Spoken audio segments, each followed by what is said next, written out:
everyone, welcome back to Melanoma and Mimosas. If you have melanoma, if you've had melanoma, if you're waiting on test results to see if you have melanoma, if you have friends or family members that are have melanoma, or if the YouTube algorithm just kind of randomly suggests this video and you don't know why you're watching, that's okay. Go ahead and make yourself a mimosa and we'll talk a little bit about what's been going on with my melanoma. So it's been a while and I want to give you guys an update on what's been happening. There's a little fly in my house. Since my last video, so my last video was right around last year, where I just had my wide local excision on my right leg, which is where my melanoma was. It's actually on my thigh, pretty high up here. At the end of the video, I am going to show y'all pictures, like progress pictures of what it looks like now. I'm sorry I haven't been taking them over the months, so you can't see the progression, but now you can see what it's like about 6, 7, 8 months after my surgery. I think it looks pretty well. My mom, she's a mom, so she's like, oh, I wish you didn't have that scar, but it looks fine. Sorry, my hair's bothering me. So basically what happened was in July of 2019, I went to my dermatologist just to have one mole looked at. That's all the time that I scheduled for that appointment. She did remove the mole. It did come back melanoma. So then I went back and saw her in August 2019, and I had a full body scan, which is where you get completely naked. I mean, you're not just standing there naked, okay?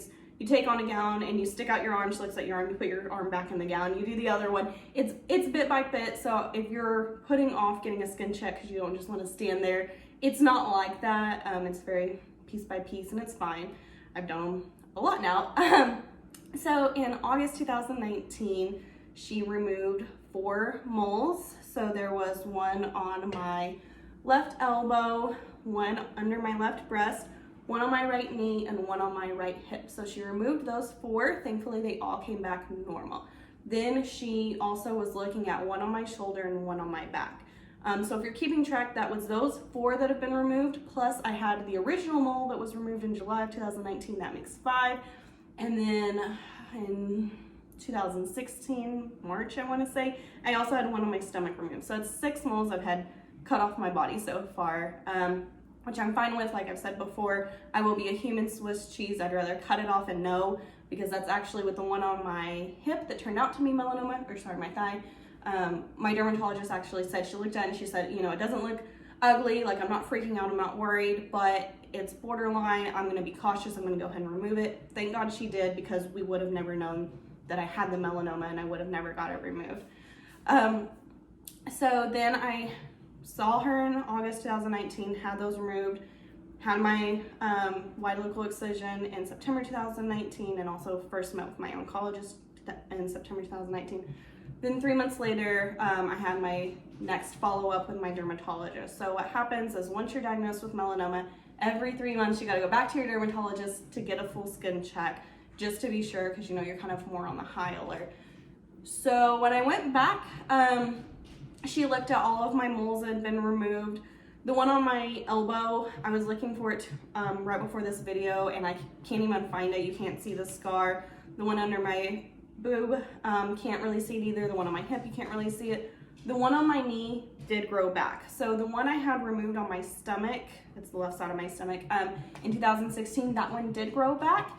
And my dermatologist basically just said, sometimes if the mole's really deep, it grows back. As long as the pigmentation stays within the original scar, you're fine. So this one came back, stays within the scar, it's fine. The one on my knee came back, it's been staying within the scar, so it's fine.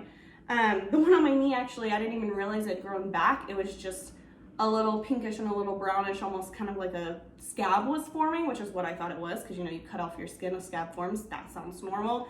So it took me a while to even realize, like, oh no, that's my mole came back, but they were all fine. I'm gonna take okay. So then when I went back to see her for my first post-op visit, she looked at my leg scar. She said it looked great. She did tell me scars on the legs, from a dermatologist perspective, they take a little longer to heal. They don't heal quite as prettily, if that's the word, because you move your legs a lot, and so the skin's constantly getting stretched and moved, and so it can cause, it still heals, it just doesn't quite heal invisibly. But she looked at it, she said it looked great. She talked to me about potential things that I can do, such as lasers. You know, I've also been Googling, looking into something like microneedling, or I know before when I had a prior surgery, I used like silicone scar strips, and she talked to me about scar strips that she could recommend as well. So there's a lot of options to, you know, diminish my scar, but I like it. I'm gonna keep it. She did tell me that it'll fade over time and it'll become less noticeable, which is true. You know, it's a pretty recent scar, but I like it that way, you know, in the future, if I'm ever out in a swimsuit or something, because it's so high up, that's the only time you're ever gonna see it. Like even booty shorts with still covered, it's pretty high up there. It's almost on my hip. And so, you know, I like that if anyone were to be like, oh, what happened? I can tell them, especially because I would be in a swimsuit already, which is when you need sunscreen. I can kind of do a little like quick spiel, because that's my main goal of all this, is to teach people wear sunscreen, be safe. So then then we got to the appointment, which again, you know, she checks everything. She checked all my scars from my previous removals, said they all looked good, you know, staying within the pigmentation for the one on my knee. Checked the one on my shoulder, it's fine. Then she got to the one, it's on my like left back hip area. So she has this little tool that's like a magnifying glass with a light, and apparently it can measure things. And so there's always a nurse in there that's, you know, the same gender as me and my doctor. So, you know, if that's another thing you're worried about, you can request it if it's not, but I think it's pretty standard, that we're all girls. So she has a nurse that's there with an iPad, you know, that's like reading her off, the measurements, the locations, the descriptions of all my moles from the past visit. And we get to this one, and the nurse says something, you know, back left flank, 1.5 by 1.5 centimeters. And my dermatologist is looking, she's like, oh, okay, can you read me the description? So they take several different descriptions, you know, they take a picture, there's a little outline of a body where they put a little X, and then there's in my notes where it is. So, you know, she's going through and she's like, all right, can you go through her chart and show me, you know, like, read it off for me again. She reads it off, and she's like, okay, pull up the little chart, let me see where it's at. She pulls it up, and she's like, maybe is this not the one that we're looking at? Like, is this were we last time looking at another one? So she's looking around, looking for any other moles in that area that might have been what we were talking about. Couldn't really find anything. They pull up a picture, she looks at the picture, she looks at me, looks at the picture, looks at me, she's like, yeah, okay, so I guess this is the same mole. And she's like, all right, can you put a new note in, 3 centimeters by 3 centimeters? And my heart drops. So I'm sitting here like twisting like this, so, you know, my back's all straight and tight so she can look.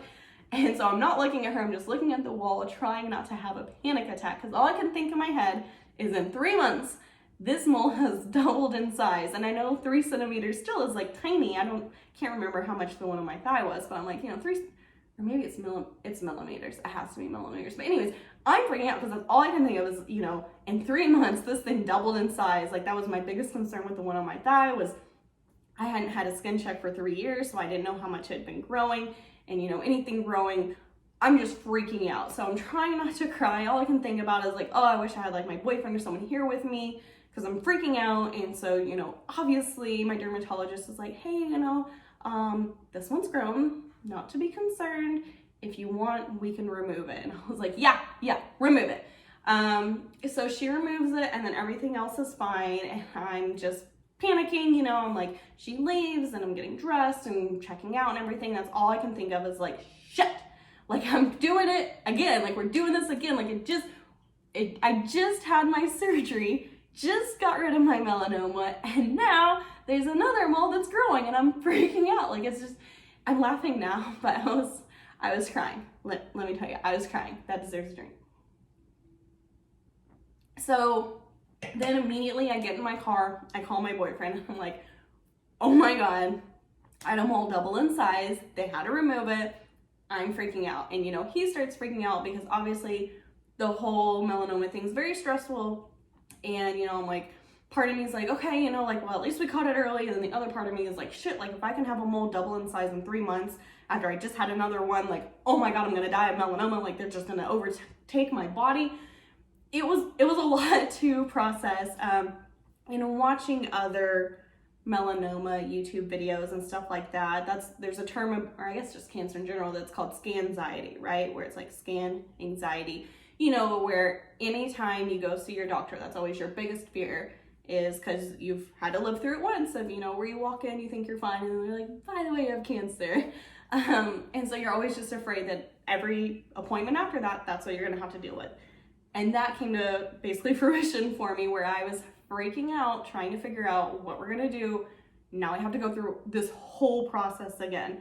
And while I was talking to my boyfriend, I did kind of calm down, and I realized, you know what, this actually isn't as scary as it was the first time. You know, I already know, like, the scary things, not scary, but you know, it's the unknown, you know, like I already know which doctor I'm going to use. I'm already established patient. I don't have to fill out all those forms again. I already know, you know, how to navigate the hospital, where you park, where you pay to park, which elevators you use, which waiting room you need to go to, how you sign in, all of that. You know, I already know what the surgery's like. I already know what the recovery's like, you know, so I just kind of, I did calm myself down to realize, you know what, like, if it happens, this sucks, but at least I know what to prepare for, right? So it'd be like if I had watched all these videos myself, you know, it's like, okay, I know what to expect. It sucks, but you know, I'm prepared. But whereas before, you know, I didn't know anything.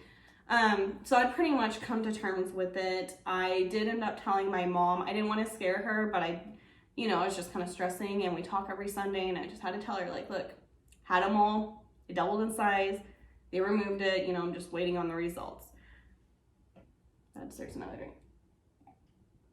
Which is always hard, you know. I think you never want to have to tell your mom you have cancer, let alone have to tell her again, I might have cancer again. You know, because you don't want to stress out your parents like that, and it's a scary thing, you know. Everyone knows someone that's died of cancer, so you just don't want to put that on them. But I told her, and you know, we talked, and we came to terms with, you know, like, at least, like I said, if we caught it, it's only been growing for 3 months. Probably it would be like stage 0, if anything. It'd be really minor. So I was calm, I was fine.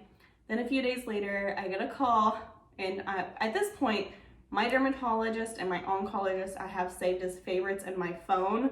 You know, if my phone's on Do Not Disturb, it'll ring. I have them, you know, if the very first time my dermatologist tried to call and tell me I had melanoma, I ignored the call because I was busy talking with someone at work, and now I just, like, I drop everything. If I'm on the phone with a client, I'm like, oh, I gotta call you back, hang up on them, I will answer their call. So I see that my dermatologist is calling, stop what I'm doing, I'm at work, I answer. Thank God it was a nurse.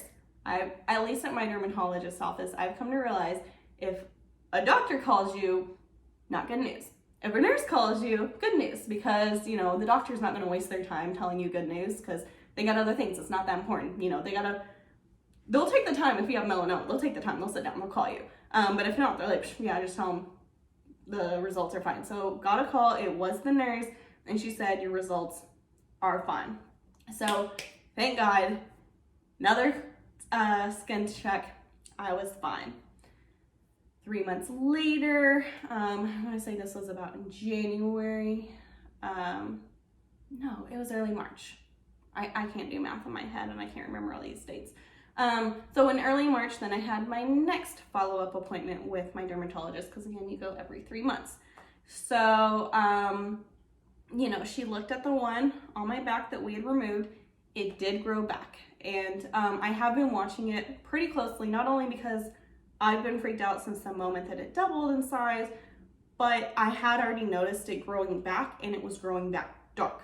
Like I mentioned, the one on my stomach and the one on my leg, when they grew back, I just kind of thought, I didn't even realize they'd grown back. They looked more like scabs, kind of light brown, very pink, very subtle. This one came back, looks like a brand new mole. I'm talking dark and big, and it is still within the scar for now. Hopefully that's as much as it's going to come back. But it is dark. I mean, it's a dark brown, almost black. So that's the one thing that concerns me, that I'm just watching out for. The only thing that did make me feel better is after she removed that, and I think I mentioned this the last time about with the other ones, is when she removed the one on my thigh, the original melanoma, I kind of knew something was wrong to begin with, because she, you know, removed it, they put a little piece of gauze, they put a little Band-Aid, On the way home, on the way back to work, which I work about 20 minutes away from where my dermatologist is, so it's not like this big long drive. But I ran out of gas. I hadn't got gas in the morning before, and I had to go from my house to my dermatologist, back to work. So I was running out of gas. I had to stop and get gas. I had bled through on my thigh. It had gone through the gauze, it had gone through the Band-Aid, and now it had gone through my work dress, which I was like, fuck, that's really embarrassing to have blood all the way up here when you're trying to go into work and be a professional liar. So I knew something was wrong. I was like, damn, this thing just won't stop bleeding. Like, what the heck? Like, at first I was concerned, maybe she cut me a little too deep or something. And now I think maybe that had to do something with the melanoma. But all my other ones that have removed haven't bled. So that's always what I tell myself is like, look, the Band-Aid is perfectly fine 5, 12, 24 hours after, and then that's when I take it off.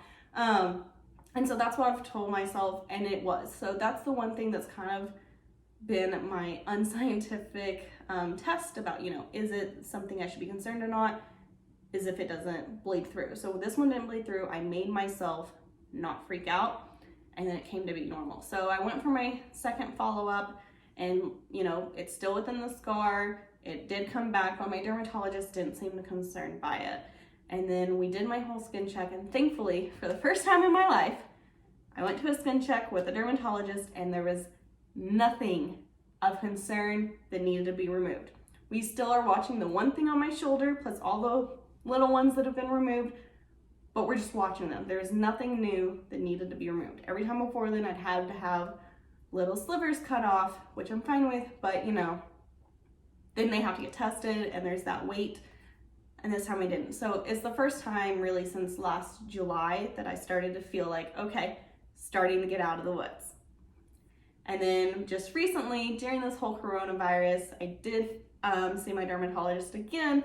We moved my appointment. It was, instead of 3 months, it was 2, because she was pregnant and she was planning on going out with maternity leave.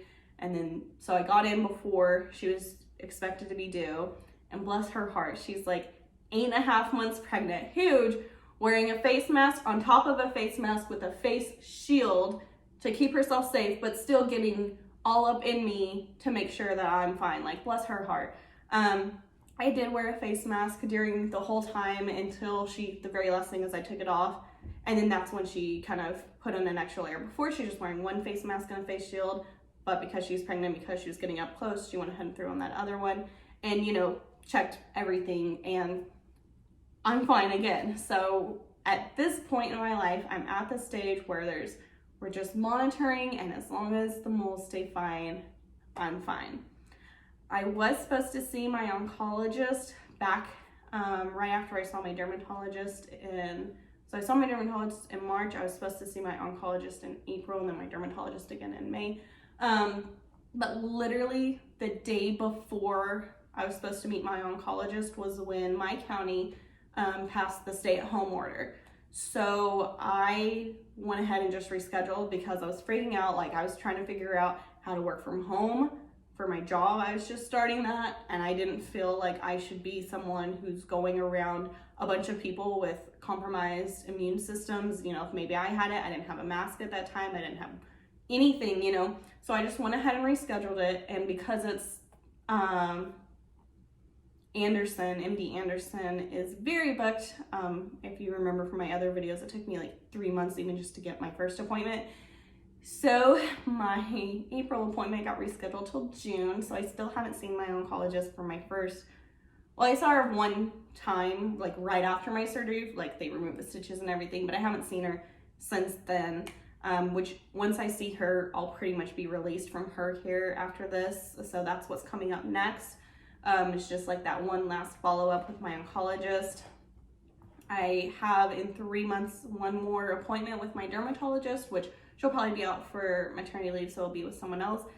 And then I'm 1 year since my original diagnosis, so I can switch to, I believe it's every 6 months for 2 years. So I'm really excited about that. It's a pain in the butt every 3 months having to take off work, go to your appointment, pay your copay, pay for parking, all that. Now it's a little getting back to it, so I'll do that once every 6 months for 2 years. Then I'll just be like a normal person, and I'll go once a year for forever. So it does start to feel like I'm near the light at the end of the tunnel, and I'm very happy. It's been a lot of ups and downs, and I know for the rest of my life, it's always in the back of my mind of, you know, I'm more likely to get it again. I'm more likely to get other kinds of cancers, and I'm trying to be very cautious about that, trying to be very careful. Maybe I'll do another video about like things that have changed in my life, you know, like what I've added to just be a little more protective and a little more cautious. I'm just happy, you know, this kind of happened while I was young and made me aware, because I was pretty reckless, you know, when it came to tanning. You know, I used to lay out a lot. I used to go into tanning booths a lot. I don't do that anymore. So I'm glad that I stopped now, instead of, you know, this happening when I was 30 or 40, and that's even a decade or two more of sun exposure that I could have put myself in front of. And then, you know, it also, as my dermatologist pointed out, is like, I'm less likely to get wrinkles now because I'm starting in my 20s using sunscreen like crazy. So that's also a good thing. So, you know, it's just, what I've learned in this is try to see the upside, try to, you know, not hate yourself for it. You know, if it happens, it happens, it sucks, and there's nothing you can do. You know, hold on.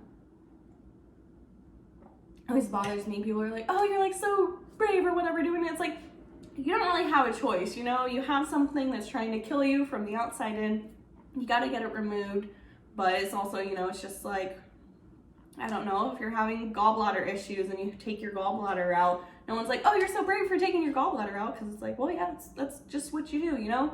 And you just follow up, you just be cautious, and that's all I'm trying to think of is, you know, melanoma, if it's bad, it's really bad, but as long as I'm in my little bubble of where it's safe, I'm okay, it's fine. And you just gotta get through it, you just gotta stay positive, and you just gotta keep thinking, you know what, just do what you gotta do, get it taken care of, and then be super safe from now on. Use this as a lesson and tell everyone that you know, sunscreen and skin checks. That's all I can preach. So I guess that's pretty much a wrap up of my last 3 dermatologist appointments. I will include a little clip at the end of my thigh so y'all can see how it's healing. And then I promise I'll make another video right after I go back and see my oncologist so that I can remember everything and also just keep y'all updated. I want to thank everyone that's been commenting and watching my videos. I really appreciate it. It's really exciting to get to talk to other people that are going through what I'm going through something similar, or just answering questions and getting to talk about it.